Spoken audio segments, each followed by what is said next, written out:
kung papayag ang seller at saka buyer ay baguhin yung kanilang deed of sale, at i-set aside yung naunang deed of sale, sa panibagong deed of sale na gagawin, ay wala naman maging legal issue nito kasi consensus yung pagka-cancel o baliwala, pag-set aside ng kanilang deed of sale.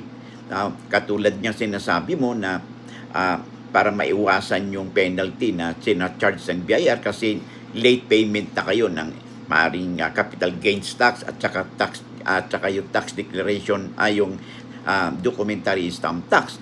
Pero kahit na baguhin ninyo ito, de facto na alam na ng BIR na kaya nagkaroon na kayo ng bilihan at the earlier stage, ay maaaring kahit na baguhin nyo ito ay sisingilin pa rin kayo ng nasabing tax kasi may tuturing ito na isang circumvention ng ating batas. But anyway, wala namang mawawala kung subukan niyo ito.